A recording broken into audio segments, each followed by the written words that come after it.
Hello and welcome to the Clinical Care Options Infectious Diseases podcast. I'm your host, Zachary Schwartz. This episode features content from our educational webinar entitled Key Studies on Vaccine-Preventable Diseases from IDWeek 2021. This podcast features Dr. Martin Mahoney, professor in the Department of Internal Medicine at Roswell Park Comprehensive Cancer Institute. He's curated some of the top studies from IDWeek 2021, including data on pneumococcal vaccines, on RSV vaccines, herpes zoster vaccines, and influenza vaccines. For more information about Dr. Mahoney and for a link to the full online educational program, including downloadable slides, please visit the link in the show notes for this episode. So let's get started and hear what Dr. Mahoney has to say about new vaccine-preventable disease data from IDWeek 2021. Well, again, welcome. I appreciate everybody joining us today. We're going to spend some time talking about these 4 vaccine-preventable diseases: pneumococcal disease, RSV or respiratory syncytial virus, herpes zoster, and influenza. Great, interesting, I think highly clinically relevant information presented at IDWeek 2021. So first, pneumococcal disease. Well, what a mess pneumococcal vaccines are in adults. You see there on the left, there are some current ACIP recommendations that I think for most clinical colleagues represent a black box. So we have pneumococcal polysaccharide vaccine, 23-valent PPSV, protects against 23 of the most common strains of pneumococcal disease. That's recommended as a single dose of that vaccine in adults 19 to 64 years of age with certain comorbid medical conditions or risk factors, as well as being recommended for all adults age 65 and above. In addition, there is a pneumococcal conjugate vaccine, PCV13, which currently protects against 13 common pneumococcal strains. And that is part of the adult recommendation on this shared clinical making platform. For adults ages 65 plus, it's also recommended in certain high-risk adults 19 to 64. And the timing of the sequencing, if it's combined with the polysaccharide vaccine, again, dependent on comorbidities, age of administration, time since the last vaccine, it's all very confusing. More recently, within the last 2 to 3 months, the FDA has approved 2 new versions of the pneumococcal vaccine, a 15-valent vaccine and a 20-valent vaccine.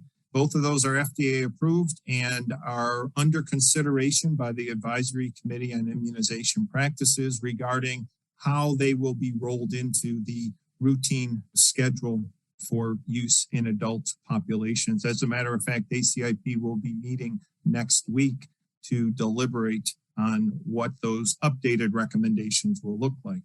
Well, we know with these imperfect, confusing current recommendations that I just highlighted for use of pneumococcal vaccines in U.S. adults, it's confusing, right? It depends on the patient's age and medical comorbidities, and then you get into the nuances of kind of this shared clinical decision-making, talking about efficacy and patient preferences and all of that.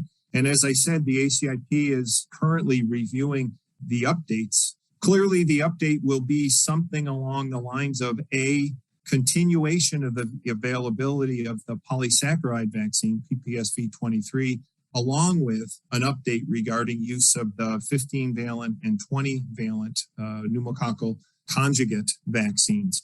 So in that context, about 250 healthcare providers completed a survey in March and April of 2021.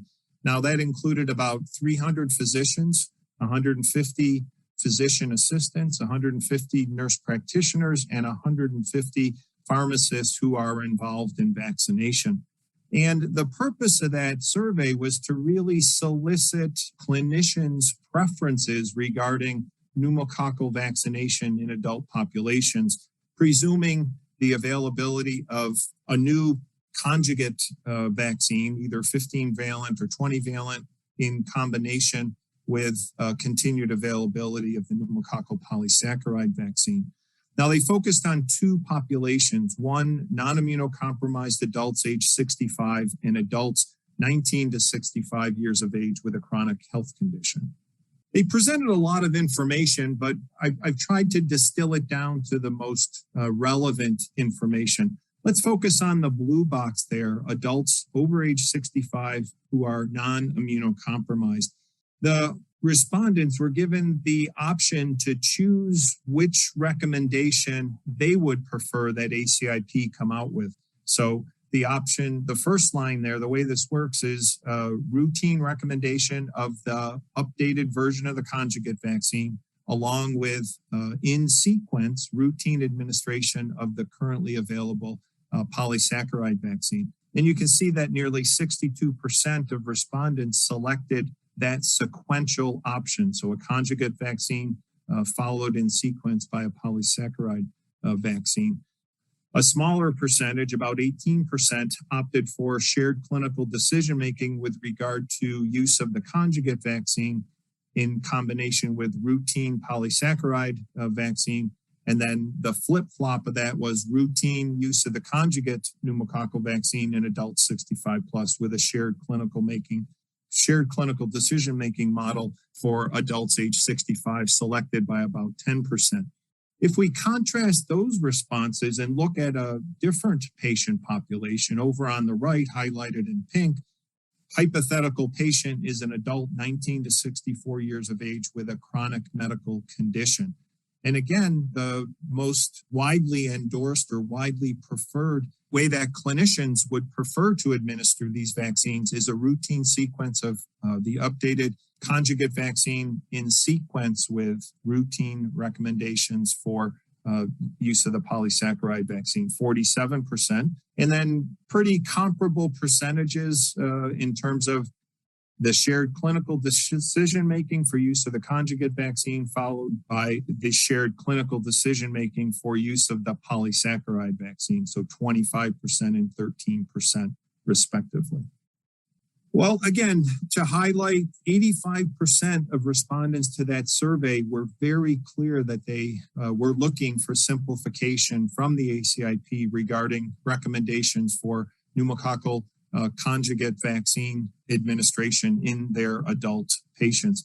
In fact, 58% of healthcare providers supported a recommendation that would be the same for adults over age 65 as it is for adults 19 to 64 with chronic medical comorbidities. And that's very different than the current recommendations now. And certainly that kind of support from the respondents is consistent with what they're looking for, a simplified, more consistent approach for all adult patients. What are some takeaway points from this particular research project? Well, healthcare professionals continue to express high levels of frustration regarding the current adult pneumococcal vaccine recommendation, and they're looking for things to be simplified from the ACIP when they meet next week. They prefer that simplification to be based on responses to this particular survey, routine, broad, sequential use of a conjugate vaccine in sequence with the currently available polysaccharide vaccine. And as I have described, ACIP next week will be meeting to update those very recommendations, and hopefully they will take account as they develop their recommendations of the preferences expressed by respondents to this survey, because I think it's highly relevant to implementation and rationale. You know, why is the ACIP recommending this? And it's directly related to ease of implementation if they're expecting a shift in these recommendations. All right, let's transition to another infectious disease, RSV, or respiratory syncytial virus. Well, we're right on the cusp, aren't we, of respiratory syncytial virus season, right? It's generally one of these seasonal infections, although COVID-19 did affect the general seasonality of RSV. Many clinicians view RSV as primarily a pediatric pathogen, but it is important to recognize that it does represent a major cause of respiratory infections and complications in older adults and adults with medical comorbidities. In fact, if you look at the data, It's estimated to cause 177,000 hospitalizations and 14,000 deaths annually among adults over age 65. And those numbers really are comparable to seasonal influenza pre-COVID, right? So there is a significant burden of disease and mortality.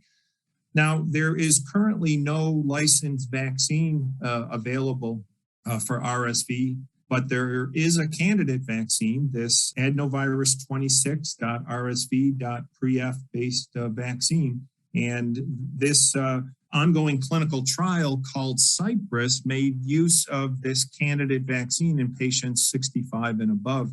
Now, some of the early immunological data suggested that the RSV-Pref protein by itself was immunogenic. And then someone came up with the idea of encoding one of the proteins on the surface of the RSV virion, the F protein from an A2 strain of RSV, encoding that on an adenovirus vector. That by itself was also immunogenic. But what they determined was the combination of the adenovirus vector encoding the RSV F protein plus the RSV pre-F soluble protein represented a stronger immunogen. And that, in fact, is the candidate vaccine that they took into clinical trials. This is a phase 2B study. So it's, this is a larger population than is typical of most phase 2 studies, but it did use a randomized double-blind design, recruited U.S. adults over age 65, judged to be in stable health with and without existing medical conditions. They randomized 5,800 individuals, half got the candidate vaccine and half got a placebo. Randomization occurred 1-to-1 with some stratification by risk of disease and by age group. The plan is to follow these individuals for 3 RSV seasons, or about 2.6 years.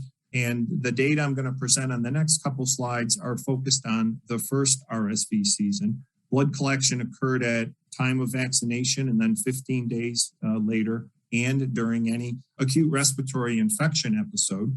People were followed actively every 2 weeks and throughout the RSV season, and serious adverse events were tracked out to 6 months or until the end of the RSV season. Now, in terms of the primary endpoint, they used 3 different case definitions. First of all, they did get PCR confirmation of RSV infection in all participants, combined with case definition 1, 3 or more lower respiratory tract symptoms, or case definition 2, 2 or more lower respiratory tract symptoms, new or worsening, or case definition 3, 2 or more lower respiratory tract symptoms and 1 or more lower respiratory tract symptoms, combined with 1 or more systemic symptoms, new or worsening. The way that works is obviously the more symptoms you have, the more severe your illness is. So if you want to think of case definition 1 as the most severe, 2 more moderate, and case definition 3 the least severe, that would work as well. In terms of assessments, patient-reported outcomes were collected daily during anyone identified as having an acute respiratory infection episode. Those outcomes included lower respiratory tract symptoms, cough, shortness of breath, sputum, or wheezing, as well as systemic symptoms like fatigue or fever. And then a clinical assessment occurred somewhere between 3 and 5 days into one of those acute respiratory infection episodes, meaning that an interview took place. In terms of the demographics of participants, median age was 71. And remember, you had to be 65 to get in. The oldest participant was 94. 74% were between 65 and 74, and about 58% of participants were female. About 1 in 4 were judged to be at risk for severe RSV-mediated lower respiratory tract disease due to chronic heart or lung conditions, and an additional 40% were at risk judged on broader definition of other chronic health conditions. A lot of data on this slide. Let's start in the lower left-hand corner. First, we can just look at the proportion of participants in each of those 2 arms. The active vaccine arm is the blue bar. The placebo arm is the red bar. And you can look at the proportion of participants using case definition 1, 2, and 3, moving from left to right. And you can calculate from that information vaccine efficacy. So the point estimate for case definition 1 for vaccine efficacy was 80%, for case definition 2, 75%, and for case definition 3, 70%. Relatively tight confidence intervals. You can see those presented there both graphically and as text. So the conclusion was that the vaccine seems to have high efficacy against RSV-mediated lower respiratory tract disease. Numerically, the highest efficacy was noted with case definition 1, most severe disease. And as I said, they did track immune responses. In the interest of time today, take my word for it, we're not going to show the data, but a robust and durable humoral and cell-mediated immune response was noted out at day 15 and all the way out to 6 months. When you do a randomized controlled trial, it's also important to assess safety outcomes, those outcomes or adverse events, or we call those side effects sometimes when we counsel patients or when we discuss clinical trial results with our colleagues are summarized in the table on the right. The most frequent local or injection site related adverse event was injection site pain or tenderness. You can see overall injection site adverse events were about 38% in the active vaccine arm compared to 8% in the placebo arm.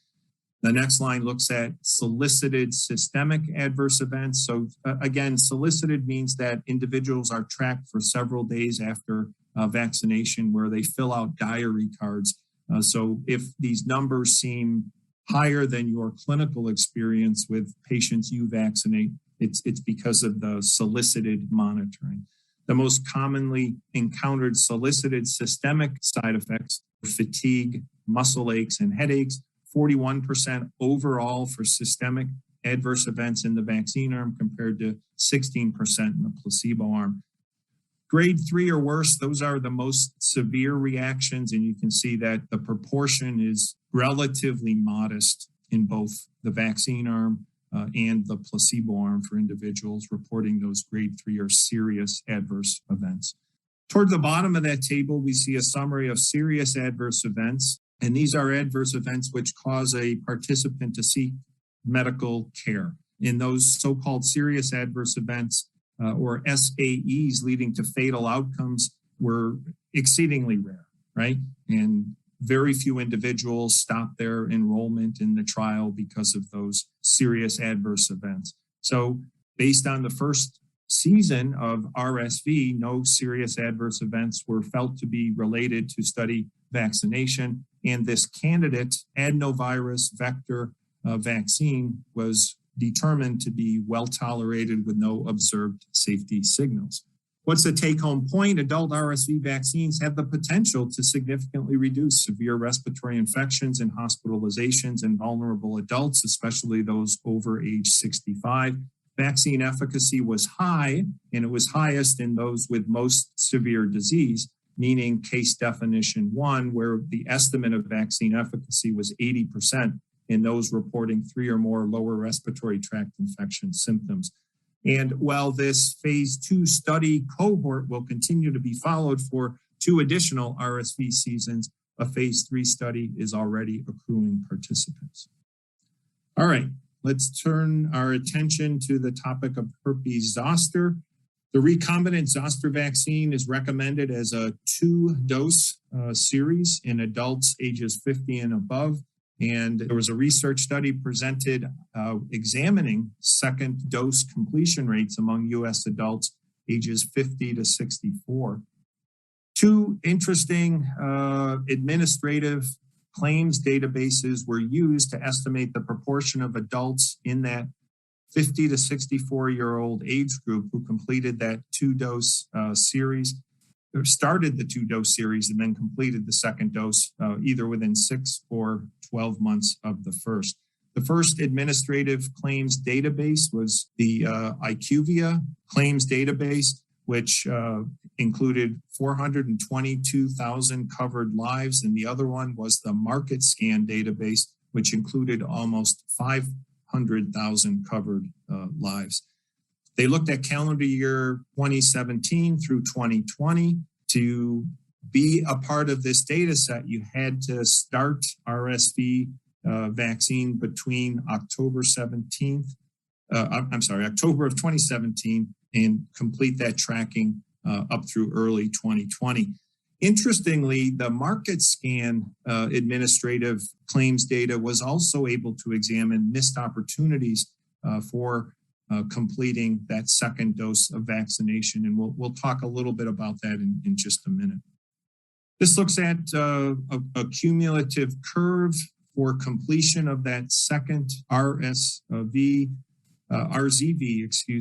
a vaccine. You can see that the median time to completion was about 100 days and tremendous overlap, showing wonderful consistency and suggesting both reliability and validity of both of those administrative claims databases. The curves, in fact, are overlapping. The market scan curve is in blue and the IQVIA curve is orange, and they actually overlap, and they do separate out to about 1 year, but only in a very minuscule way.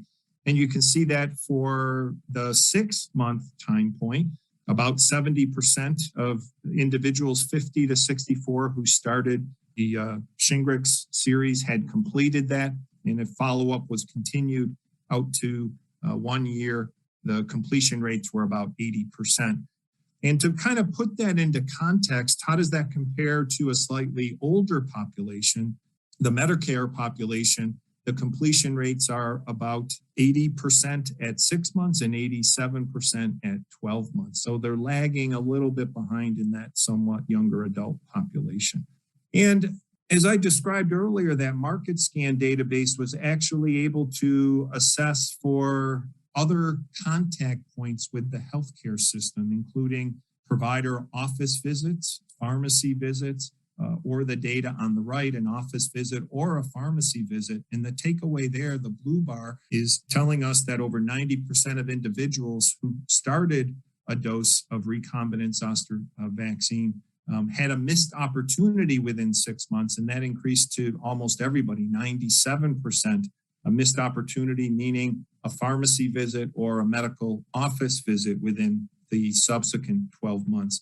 And the investigators suggested that healthcare professionals can use those medical office visits and pharmacy visits to remind adults in that target age group, 50 to 64, about the importance of completing that 2-dose series. Some important takeaway points. I wanted to mention some disparities, right? So this is a routine vaccine recommended for use in all adults ages 50 and above. Yet the median age of the RSV vaccinees was between 59 and 60, and most of the vaccinees were females, again, suggesting disparities by age and by gender. Among individuals who completed that 2-dose series, 31% occurred in medical offices, 64% occurred at the pharmacy. So maybe the pharmacy is the better place to get that done. If you look also at individuals who got only 1 dose, 55% of those doses were delivered in a medical office. So it's almost like the data flip-flops. Pharmacists seem to be doing a better job completing that 2-dose series. And then also those missed opportunities out to 12 months following the first dose of recombinant zoster vaccine, nearly everybody, 97%, had an office visit or a pharmacy visit, including 37% of individuals who completed influenza vaccination. So missed opportunities, deliver those vaccines when the patient is in front of you to get it done. Another study which was related to the recombinant zoster vaccine considered whether there was a correlation between the intensity of reaction and the quality or level of immune response. And this was a post hoc analysis based on data from the 2 large pivotal clinical trials called Zoe 50 and Zoe 70. Together, these studies enrolled about 29,000 individuals from multiple sites, multiple countries, ages 50 and above. everybody in that study, half of the individuals, got active vaccine, half got placebo. And the schedule was time 0 and then 2 months later. From that subset of about 14,500 individuals who got the recombinant zoster vaccine, a subset of individuals was included in this post hoc analysis, including about 900 individuals who had reactogenicity data and humoral immunity data, and another 147 individuals who had reactogenicity measures and cell-mediated immune results. And the investigators here created a score of reactogenicity. Again, participants in this trial reported their experience 7 days out after vaccination. The investigators summed the reactogenicity scores to arrive at a global score and then used multivariate regression modeling to examine this association between vaccine reactogenicity and immune response. Well, just to review, the most common injection site reaction with recombinant zoster vaccine is pain. About 70% of vaccinees reported that at dose 1 and 63% at dose 2. And if we look at the table on the right, we can note that if we base the post-dose 2 humoral immune response and correlate that with that global score, statistically there is an association, but the effect size is quite small, 0.112. What does that mean in terms of an absolute antibody increase? About a 29%, 29% higher antibody response. And we saw the same thing if we look at the pain score post-dose 2. Again, it's statistically significant, but I don't think it's clinically relevant because that absolute increase in antibody levels is so limited, right? 1.1-fold or 10% higher. That was observed only for humoral immune responses. Down at the bottom of that table, you see cell-mediated immune responses, no association.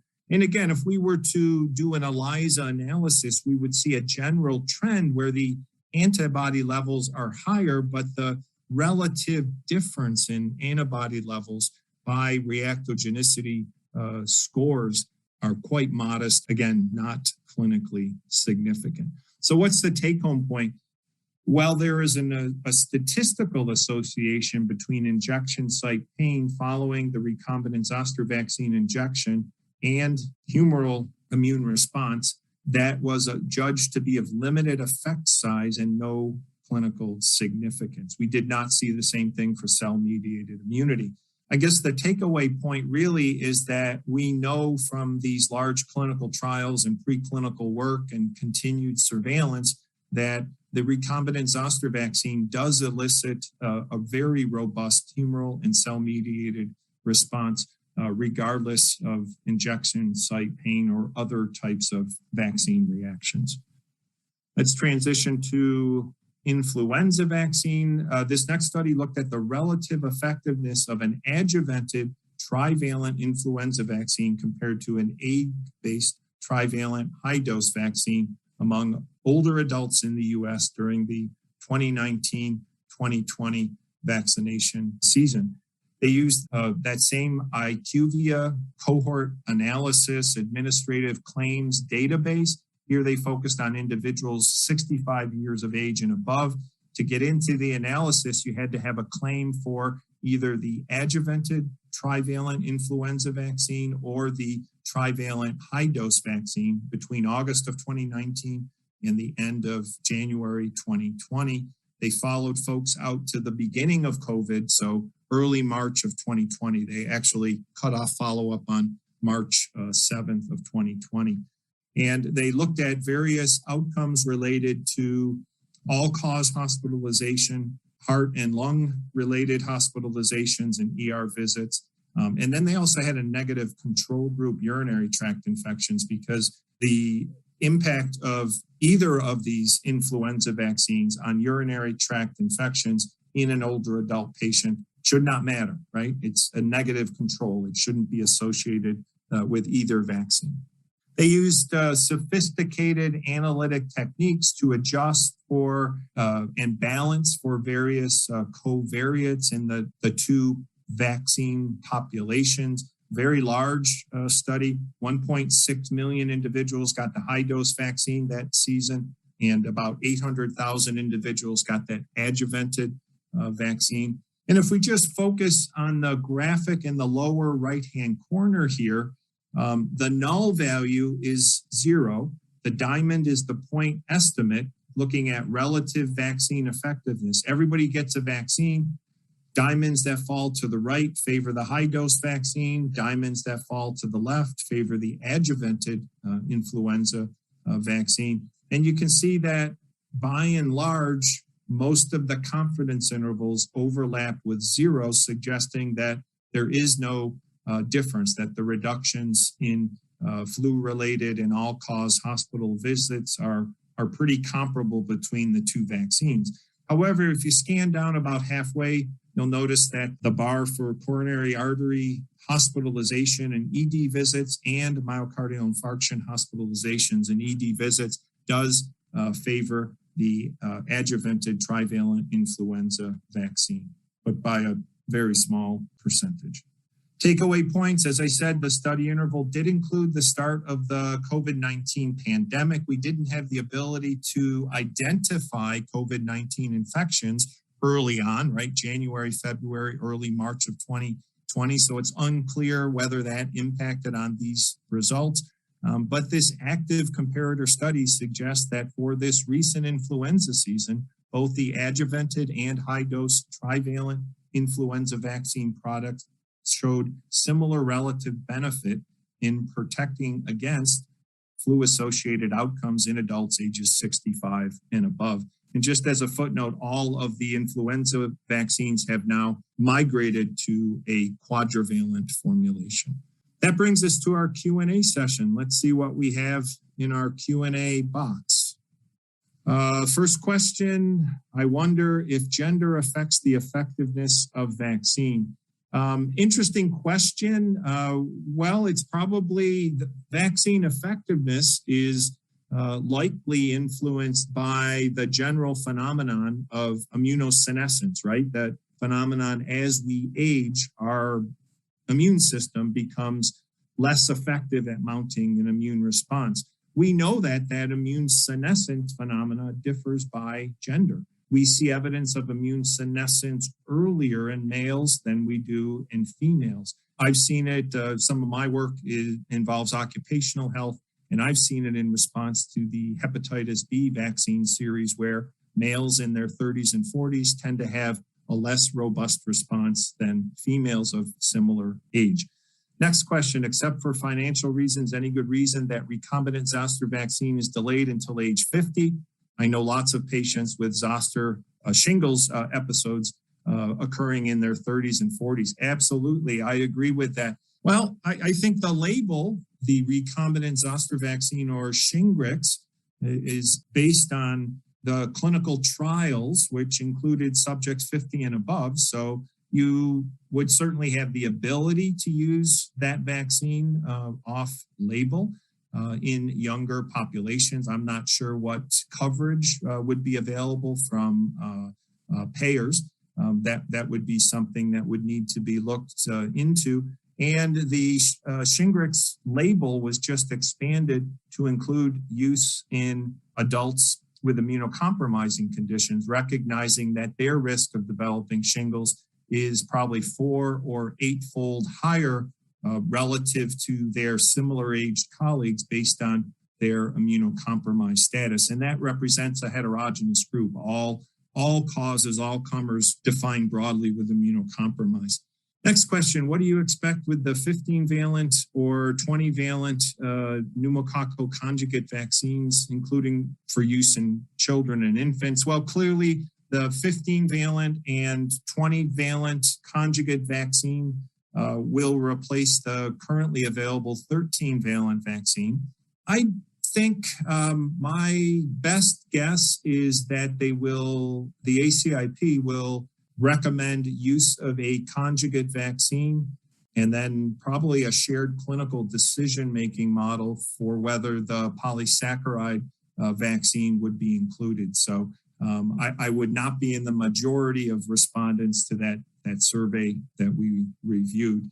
And then I think the recommendation for children and infants is going to stay the same. It's going to be use of one of the additional valent updated conjugate vaccines to replace the currently available 13-valent vaccine.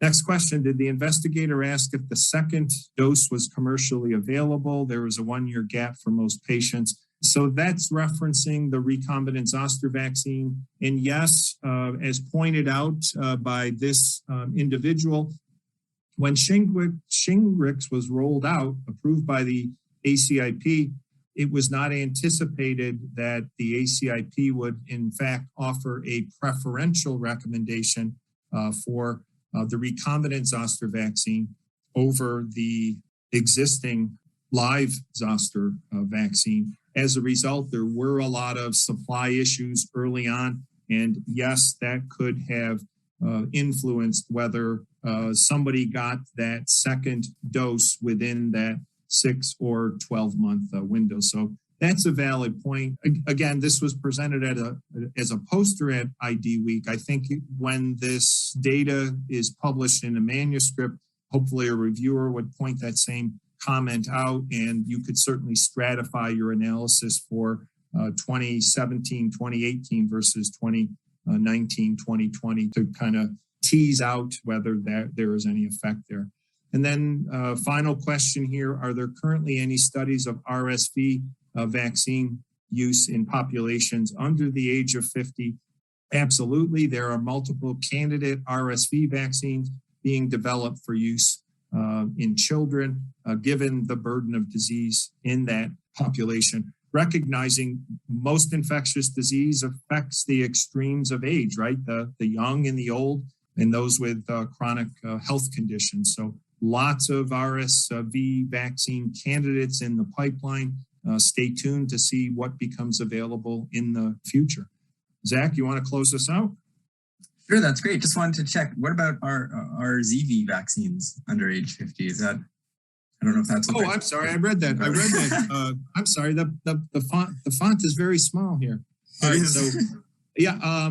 So again, as I mentioned, the label for Shingrix, the recombinant zoster vaccine, has been expanded to include use in immunocompromised adults. So that would be 18 and above.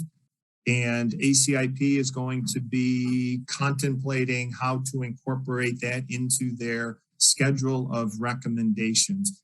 I'm not aware of studies underway for non-immunocompromised adults 19 to 49, but I guess could query clinicaltrials.gov. I'm sure somebody is looking at it. But really the 50 and above reflects probably the inflection point where you see a sizable uptick in the risk of developing shingles across the age continuum.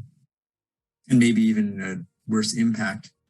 Right. The older you get, the more likely you are to develop postherpetic neuralgia as a complication of a shingles episode.